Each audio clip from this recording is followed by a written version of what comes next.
Well, after a year of waiting, PMDG have done it. They have made a universal flight tablet. It's really just an electronic flight bag, guys. Let's take a look at what PMDG have done here.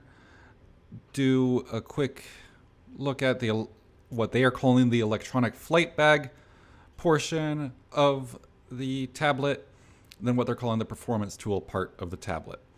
And to be clear, a performance tool is considered a standard portion of an electronic flight bag. So I don't quite know what they're doing here with their naming conventions. But first off, let's go over to the electronic flight bag. So I'm loaded up at Minneapolis Airport right now in a 737-900. So we have a map of Minneapolis here, where it appears that the map currently has for development purposes only, which is interesting. I currently haven't connected my SimBrief account, so I hope that this is just placeholder. It's not something that looks very good. It does look like they are getting the data from Google, so they might not have the rights to be able to do this, but this isn't something that looks entirely great. I would have preferred if they had something better for default here, but whatever. This is not a huge deal. I'll just put my SimBrief username in. So I'm going to go over to settings here. SimBrief alias. Okay, well, this is kind of annoying. I can put my name in, but it doesn't automatically cut off the none, which is ridiculous. There is no user is going to want to have their SimBrief alias be none. And it's not a brand new feature to, when you click into a text box, have it highlight and delete what is there. Don't love that. Wish they would have fixed that, but we'll save that. EFB preferences were updated. Go back here, request data from SimBrief. Okay, it pulled up my flight from Minneapolis to Seattle. So this map does not look good. Let's see what happens when we switch the map. Okay, so that looks much better. That is using Navigraph data. That looks good. So it seems like their Google Maps map doesn't look very, very good. It says it's for development purposes only. There's also an error. This page can't load Google Maps correctly. Curious what is going on there and why PMDG has this in here. But for my purposes, and for I assume many of you, the Navigraph maps are sufficient. So I have my map here, IFR, everything looks good here once it's in. Again, I really did not like how the process for putting the SimBrief username in here, but once we switch over to Navigraph maps here and also requesting the new data from SimBrief, things look great for here. It works out. And I also have a lot of good data here. By default, they're giving me the winds, which is something which usually when I'm filling out a flight plan, I'm alt-tabbing back and forth between my flight plan that I have open as a PDF and exiting the sim, as well as my cost index and my zero fuel weight. I actually really like that. It also appears to have my departure time and my arrival time into Seattle. And then let's see what this weather looks like. Okay, that was nice. That was an automatic input of my airport with Minneapolis, both working for METAR. And then let's take a look at Simple. Okay, yeah, that looks very simple and also reasonable to look at. We got temperature, air, dew point, and pressure. This is all very useful information and also going to be much easier to understand for someone who does not have experience with a METAR. But yeah, this all looks good. For the arrival, also works. And oh, it's already pre-populated. As well as the alternate. Okay, yeah, this section looks good. And it's also going to be very useful during the flight to be able to quickly reference that. What do we have here? We have our OFP. That is incredibly useful. I do appreciate how this is included by default in the electronic flight bag. One thing which I like about this compared to what we have in the Phoenix, which I think many people is one of the better electronic flight bags that there are in the market. The Phoenix one, when they have put the OFP up, it takes up a lot smaller portion of the screen. I think this is much nicer, and it has it taking up the full screen. I also like the color that they've chosen, a gray background with the white text. I think that makes it very easy to read. Maybe it's just because right now I'm in a rainy environment, but I think this looks very nice and is a well-done integration. Also relatively easy to scroll. Obviously, I'm not able to scroll in and out using my scroll wheel. That zooms me in and out of the screen, but that's totally fine. So going over to the map, search. Oh, okay, I can automatically put in departure. And okay, it's probably showing nothing here because I would have expected it to show the map, a default map, but this is okay. So for airport, I'm able to see airport info. Good, and I'm able to see my airplane there. I'm also able to switch over to night mode. And I'm able to zoom in, drag. That's nice.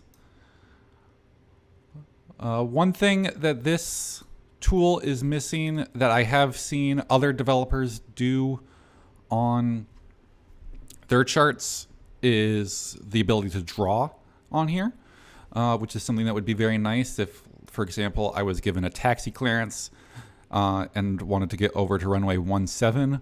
I am sure that whatever that would be rather complicated, and I would like to draw it on this map as opposed to just having to write it down or remember it.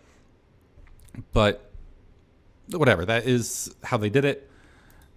You can get all the stars here, which is nice, and I like the way it's reflected on here. You can make it full screen. You can pin it and get your pinned ones here. Yeah, your pinned SIDs here. And then you also have all your ones for your arrivals. And then my alternate today is Portland. Going back, we have the settings here. Weather source. I like that you have the option of sim versus real world. The option to choose distance, altitude, length, speed, airspeed, temperature, pressure, and weight. This all looks good. You can choose American units imperial units or metric units. I'm sure you guys love that I call them American units. And then information about the tablet and what PMDG, and just copyright PMDG. So the other part of the tablet that is important to talk about is the performance tool. This is something which has been badly needed for operating the PMDG since the release of this aircraft for Microsoft Flight Simulator. We need to know what type of takeoff we should be doing in terms of what is our optimum flaps, what is our optimum engine N1, and how we should be operating it. And then for landing, what is the optimum flaps? What is the optimum auto brake? These are things which we need to know in order to operate the airplane most similarly to how real world operators operate it, so that we can best simulate how they do it. So it's nice that this is included, and using it, this is pretty simple. So you can import the airport from the OFP, Minneapolis, St. Paul. That appears to work rather well. You can import the weather. So with the wind right now at 250 at 13, ATC has given us runway 22. Automatically puts in the elevation, the runway heading, runway slope, and runway length. It's all very nice. It does not automatically put in the runway condition, although this is something which is not necessarily something which is a one-to-one correlation with what the current weather is. So I think this one would be way too complicated to be able to code, if not impossible. So I'm okay with this one. So I have to manually put in the runway condition as wet. So for aircraft, I'm going to assume takeoff flaps optimum, rating optimum, no anti-ice, as it's just raining, not snowing during takeoff. Although we might have to flip on the anti-ice switches after takeoff.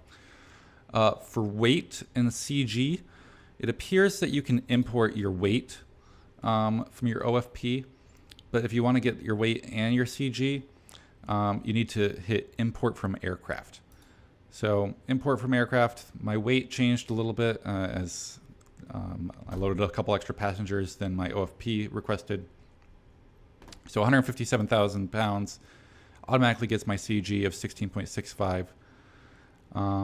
So I can then hit calculate, and it automatically tells me my engine N1, what my recommended flaps setting is.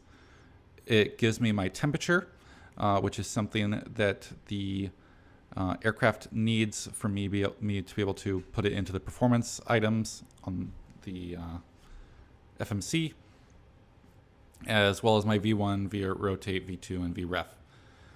All of this is very useful, but there's no way for me to get this to talk to this, for my EFB to talk to my flight bag, or to my FMC. So that is rather disappointing. So I will need to go back and forth between here and here, or between the performance tool and here, to be able to put in any information. That is frustrating and something which I would have hoped they would have been able to make them talk to each other. Next up is landing dispatch, which I believe is something that you need to fill out before you dispatch the aircraft. So you can import from the OFP. This is very similar to the takeoff information. I'm going to import the weather, 010 at 9. I'm going to assume I'm landing runway 34 right at SeaTac, and I assume I'm going to be landing at with flaps 30. So I don't quite know what PMDG is trying to accomplish with this landing dispatch. The calculations to me don't make a lot of sense. It tells you the landing distance, which is how long the runway is. It tells me my VREF at my current weight, 157,300 pounds. I currently weigh 157,406 pounds. So I don't quite know what this is trying to accomplish. So maybe, I admit I am not an airline pilot, so maybe someone else can explain this to me. But I don't see a in-sim value for this. This seems to be telling me not very useful information. Landing en route, though, this one is useful. So this is going to be telling me my VREF landing speed, my required landing distance, and available landing distance. So I'm going to import from the OFP my airport that I'm landing at. I'm going to import my weather. Again, I've decided I'm going to land runway 34 right. It's a dry day today. And then I can import aircraft details. So right now it does put in your current aircraft weight. It would be nice if it had the ability to put in my landing aircraft weight. In the case of today, I'm going to be burning about 18,000 pounds of gas on the way there. So I know I'm going to be around 139,000 pounds. Flaps, I like to land at flaps 30. And let's just see what this tells me. So it looks like I'm going to be stopping rather quick, mainly because I have max auto brakes. So this looks to be overkill. So it looks like I can easily change this. So let's see, auto brakes 1. Does it assume it takes up a lot more space? Okay. So it calculates 7,800 feet and what my landing speed is. It re-shows me my landing weight data, which I'm not quite sure why it's telling me this here and here. Maybe it's just so that I can easily reference this when importing data, again, manually into the FMC, but it's nice to see. So I'm going to assume that I can operate my reversers, and theoretically that should reduce my landing distance from 7,784 down to 6,884. So that works nicely. So one other feature on here appears to be non-normal conditions. This allows you, in theory, to look at a bunch of different types of failures which could happen to your airplane, such as you have a hydraulic system loss, your flaps are stuck up, you have trailing edge flaps, asymmetrical, all things which would really impact the performance of your airplane, and things which are incredibly useful if you need to calculate quickly how the airplane performs. Unfortunately, I don't think that this is currently well modeled in here. So right now, with no non-normal conditions, my landing distance is 7,784. Let's assume all flaps are up and calculate. This goes down to 4,063. The VREF does change to 190. That does make logical sense, but it doesn't make logical sense that my landing distance would go down from 7,700 down to 4,000. And looking around here, the other ones don't make any more sense. Hydraulic system loss, that went down from 7,000 down to 3,000. Hydraulic manual reversion, it doesn't make any sense that any of these failures would lead to better landing performance than a normal condition. So I'm assuming that this is a function that they have in here that just doesn't work quite right yet. Let's see what happens if we add to our VREF. Let's make it 142.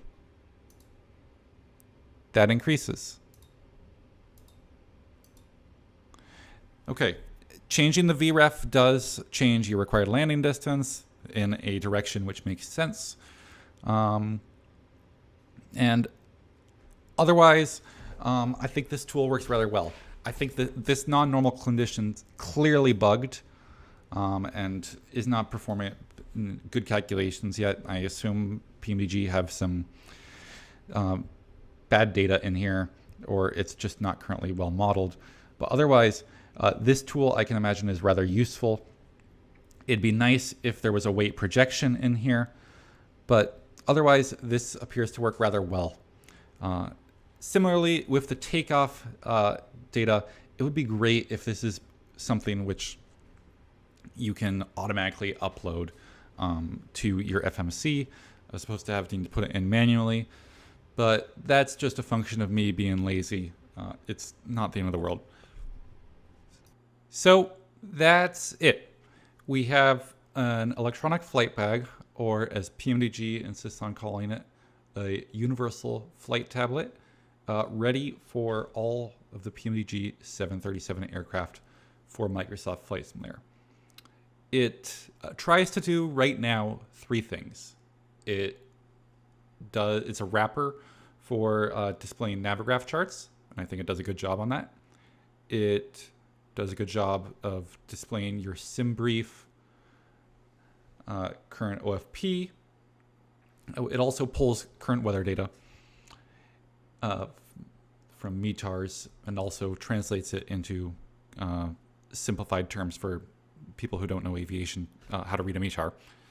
And then it also has a performance calculator. I think I found some bugs in that performance calculator, specifically on the landing dispatch, as well as with the non-normal conditions. But otherwise, it worked well. But at the same time, I'm underwhelmed. PMDG did a lot of pitching this up as something that they've been working on for months, and this is what they've delivered.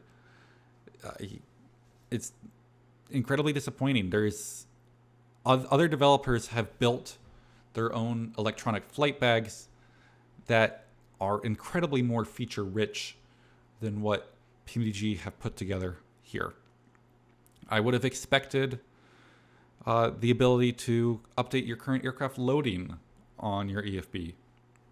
I would have expected the ability to control the doors on the EFB, or change some aircraft performance items. PMDG, when they initially released the 737, they put a lot of managing of the aircraft configuration on the FMC.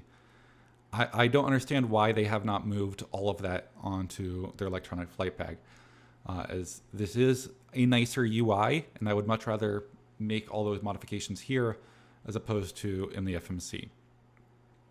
Nonetheless, PMDG do claim, and I believe them, that there's a lot more coming, and they aren't done with this. So I look forward to seeing what PMDG is going to bring here and what other new features they're going to be bringing. This is clearly, I think this is a good start, and they have something which hopefully they can build on. But I'm underwhelmed with the product that we have now in front of us. I'm gonna be getting use out of it, as it does provide the vital things for a flight in terms of the Navigraph integration and the performance calculation.